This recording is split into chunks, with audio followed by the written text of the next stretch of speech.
उत्तर प्रदेश का एक जिला है अमरोहा। वहां पर रहने वाला एक लड़का पिछले दिनों से बहुत खुश था।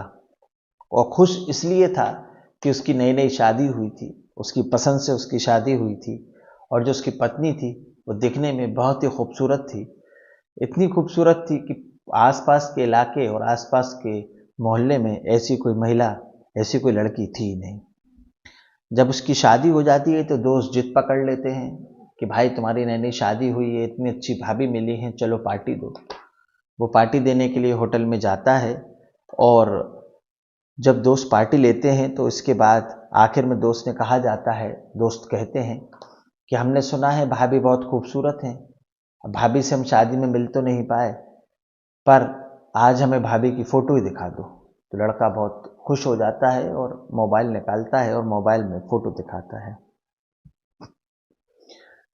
और वो कहता है कि लो तुम्हारी भाभी की फोटो देखो, इसकी खूबसूरती पर ही मैं फिदा हो गया था। जैसे ही दोस्तों की नज़र उस लड़की की फोटो पर पड़ती है, वो हैरान हो जाते हैं, उनके पैरों से ज़मीन निकल जाती है, आंखें बड़ी बड़ी हो जाती हैं और वो सोचने पर मजबूर हो जाते हैं कि आखिर करें तो करें क्या। सब लोग एक दूसरे की तरफ आंखों ही आंखों में इशारा करते हैं और इसको बात को दबाने के लिए कहते हैं। पर जो लड़का होता है, समीर होता है उसका नाम, उसने कहा कि आखिर बात क्या है, हुआ क्या है, तुम मुझसे क्या छिपा रहे हो। तो दोस्त पहले तो टालने की कोशिश करते हैं, पर जब समीर दबाव देता है तो दोस्त बोलते हैं कि आप सच जानने से कोई फ़ायदा नहीं है, बात बहुत आगे बढ़ चुकी है, अब तुम्हारी शादी हो गई है, तुम अपनी शादीशुदा ज़िंदगी में खुशहाल रहो, आराम से जियो। लेकिन समीर अपने दोस्तों से इस बात की सच्चाई जानने की जिद पकड़ लेता है और वो कहता है कि आखिर तुमने ऐसा फोटो में क्या देखा है जो तुम मुझसे छुपा रहे हो, और ऐसा फोटो में, मेरी पत्नी की फोटो में क्या है मुझे बताओ। जो सच्चाई दोस्तों ने समीर को बताई और जो सच्चाई उसने सुनी, और सच्चाई आप भी जानेंगे और उसका अंजाम क्या हुआ, तो आप भी सहम जाएंगे, आप भी सोचने पर मजबूर हो जाएंगे और यही कहेंगे बुरे काम का बुरा नतीजा। नमस्कार, आदाब, सत श्री अकाल। मैं प्रदीप और एक नई कहानी के साथ दीपावली की हार्दिक हार्दिक आपको शुभकामनाएं। और प्रभु से आशा करता हूं कि आपके जीवन में उजाला हो, बुराइयों का नाश हो और माँ लक्ष्मी की कृपा आप पर और आपके परिवार पर बनी रहे। अब इस कहानी का खुलासा उस फोटो को देखने से होने लगा था और ये कहानी आगे की तरफ बढ़ने लगी थी। और अब आगे क्या हुआ ये आप भी सुनिए।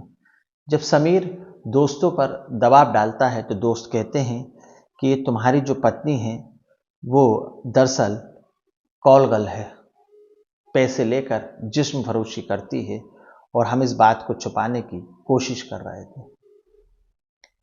जैसे ही समीर ने बात सुनी, उसके तो दिमाग के परखच्चे उड़ गए, क्योंकि अभी 20 दिन पहले ही उसकी शादी हुई थी और उसकी बीवी दरअसल कॉल गर्ल है, ये तो उसे पता ही नहीं था। और उसके एक दो पति पहले के ही थे और समीर जो था वो उसका तीसरा पति था, तीसरा शौहर था। बस यहीं से कहानी बिगड़ जाती है और एक के बाद एक दो कत्ल हो जाते हैं। और ये कत्लों की गूंज जब लोगों तक पहुंचती है तो लोगों को यकीन नहीं होता है कि जो पड़ोस में बहू बनकर लड़की आई थी वो असल में कॉल गर्ल थी। अब इस घटना का खुलासा होता है तो लोग कत्ल की वजह जानने की कोशिश करते हैं, तो पूरे उत्तर प्रदेश में ये बात फैल जाती है। 20 सितंबर 2024 का समय होता है, दोपहर के लगभग 2 बजे का। एक मकान बन रहा था, निर्माणाधीन मकान था, उसमें से दुर्गंध आने लगती है और आसपास के लोग सोचते हैं कि बदबू कैसी आ रही है, वहाँ पर इकट्ठे हो जाते हैं। और जिसका मकान था उस मकान पर ताला लगा हुआ था। हालांकि मकान छोटा सा था, कोई बड़ा मकान नहीं था, पर उस पर ताला लगा हुआ था। अभी लोग आपस में चर्चा कर रहे थे, इसी बीच में कोई पुलिस को फ़ोन कर देता है। पुलिस वहाँ पहुँचती है और अपने अधिकारियों को उस बात की सूचना देती है। ताला तोड़ा जाता है उस मकान का, तो आ रही वहाँ से दुर्गंध, जो बदबू आ रही थी, वो और तेज हो जाती है। जैसे ही दरवाज़ा खुलता है और अंदर पुलिस जाती है तो दुर्गंध हवा के साथ बहने लगती है और तेज होने लगती है। और फॉरेंसिक टीम को बुलाया जाता है, स्क्वाड टीम को बुलाया जाता है और इसे साफ महसूस हो रहा था उस बदबू से और वहाँ के वातावरण को देखकर यहाँ कोई ना कोई अप्रिय घटना ज़रूर हुई है। जब कमरा खोला जाता है तो पता चलता है कि इस कमरे में एक डेड बॉडी है और एक महिला की है जिसकी उम्र लगभग 50 साल के आसपास होगी। अब उस महिला का नाम पूछा जाता है तो उस महिला का नाम शबनम होता है और दूसरा कमरा होता है, वहाँ पर उसकी बेटी की बॉडी पड़ी होती है जिसका नाम खुशबू होता है। दोनों के हाथ पैर बिल्कुल बंधे हुए थे पीछे से, ऐसे ही माँ के भी हाथ बंधे हुए थे और घर के बाहर से ताला लगा था। पुलिस के लिए बहुत बड़ी चुनौती थी कि आखिरकार इनकी हत्या की तो की किसने और पुलिस को इस पूरे मामले का खुलासा करना था, इसकी सच्चाई जाननी थी। पता चलता है कि ये महिला 4 साल पहले ही अपने गांव को छोड़कर यहाँ धोला में शेरपुर में आ गई थी। यहाँ उसका एक बेटा रहा करता और एक बेटी है और बेटी की शादी उसने दिल्ली के पास मुजफ्फरनगर में कर दी है। अब माँ बेटी की लाश पड़ी हुई थी और बेटी को सूचना दी जाती है तो मौके पर आ जाती है। आने के बाद उसे ये जानना था कि आखिरकार माँ का कत्ल किसने किया, क्यों किया और इसकी वजह क्या थी।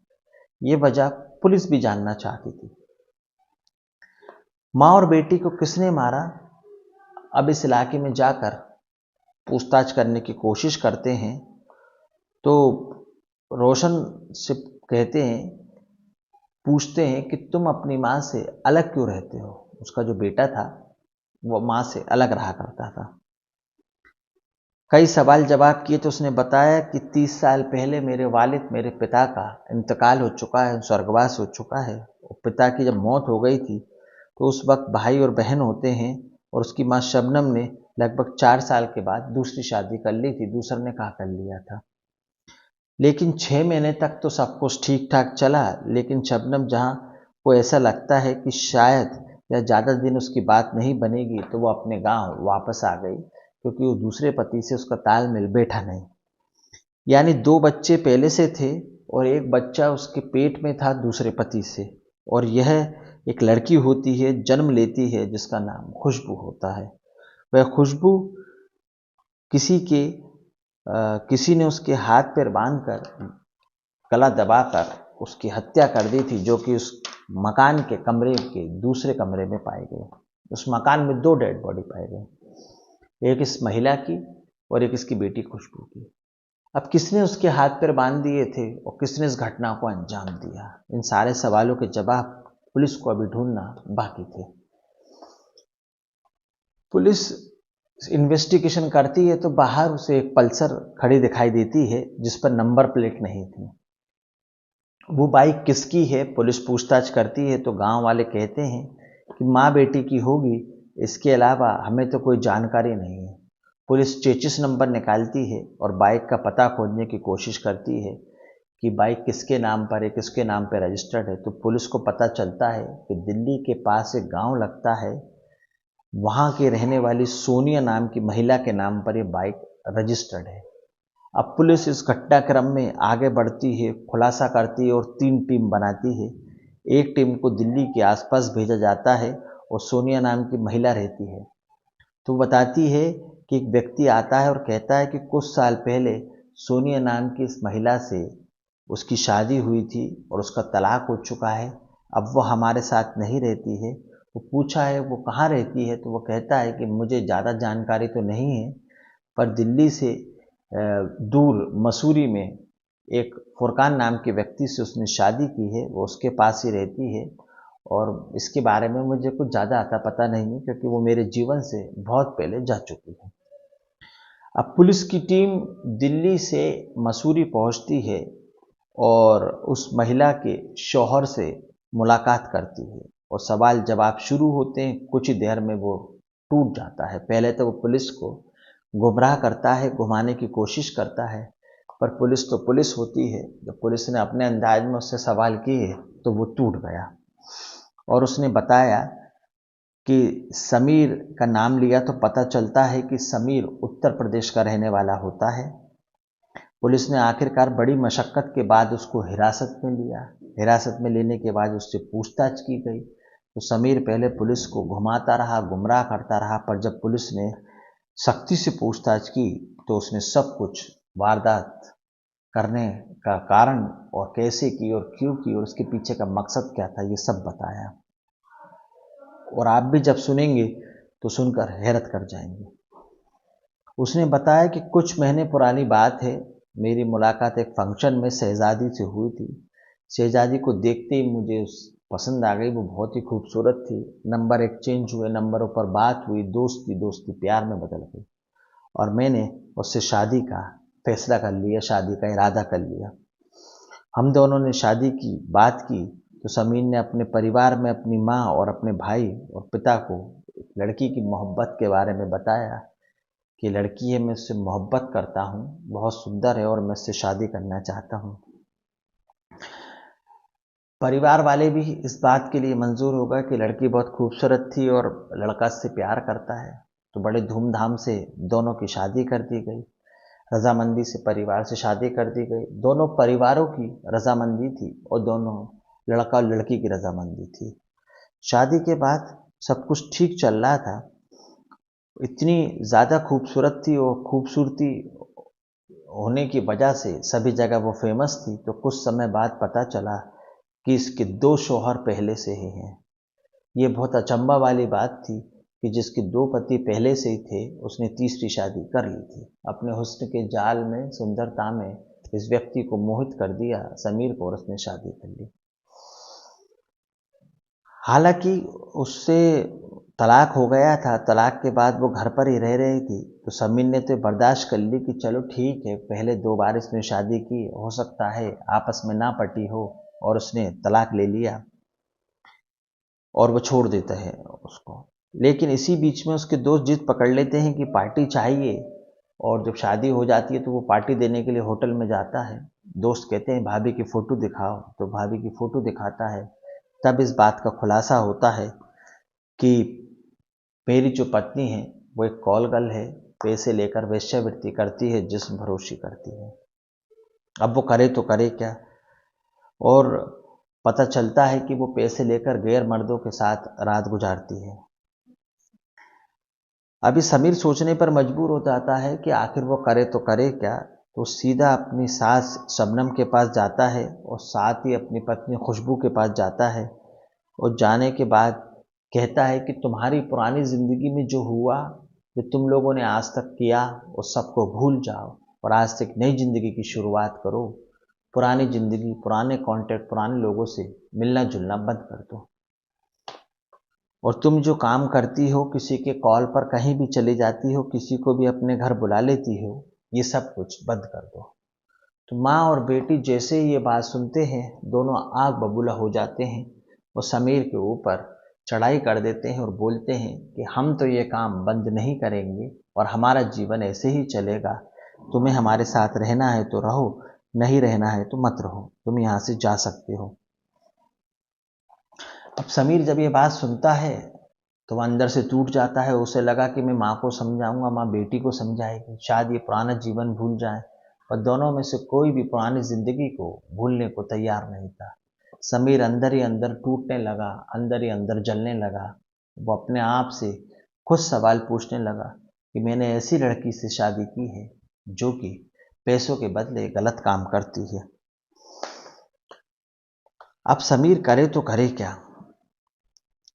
अब वो अपने पिता से इसकी जानकारी देता है तो उसके पिता, उसके भाई मिलकर एक प्लान बनाते हैं कि क्यों ना इन्हें ख़त्म कर दिया जाए और इनको हमेशा हमेशा के लिए रोक दिया जाए। नहीं तो ऐसी शादी करते रहेंगे, पैसे कमाती रहेंगी और लोगों को ठगती रहेंगी। और उसके साथ भी बहुत बड़ा धोखा हुआ है, तो इसी आग में अंदर ही अंदर जल रहा था।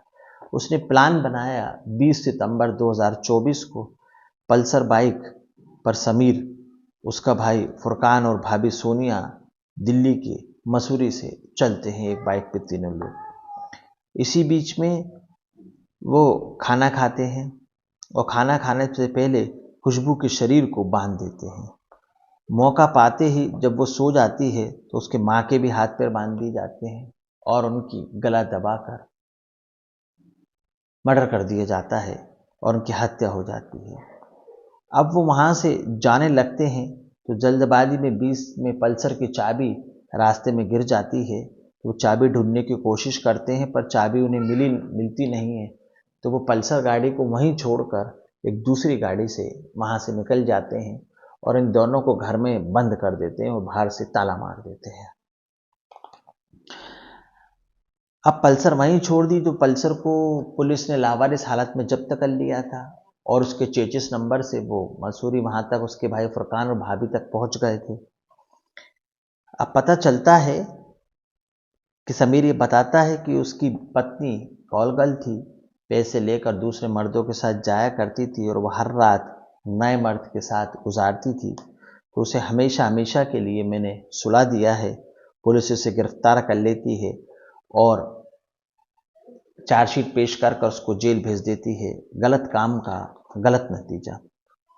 एक शादी की शुरुआत धोखे से हुई, झूठ से हुई। जिसने पहले ही 2 शादी कर रखी थी वो तीसरी शादी इस व्यक्ति के साथ की। इस कहानी में मैंने जितने भी नाम लिए हैं कम्युनिटी गाइडलाइन की वजह से वो नाम काल्पनिक हैं, वास्तविक नाम नहीं है। और इस कहानी को सुनाने का उद्देश्य किसी का दिल दुखाना, किसी के अंतरात्मा को परेशान करना नहीं, बल्कि आपको सावधान करना, सतर्क करना है। किसी से भी शादी करें, किसी से भी आप रिश्ता बनाएं तो पहले उसकी जांच पड़ताल कर लें, कहीं ऐसा ना हो आपके साथ भी ऐसा धोखा हो जाए। कहानी अच्छी लगी तो लाइक करें, चैनल को सब्सक्राइब करें। अगली कहानी में, अगली घटना में फिर मुलाकात होगी। जब तक के लिए नमस्कार। जय हिंद, जय भारत।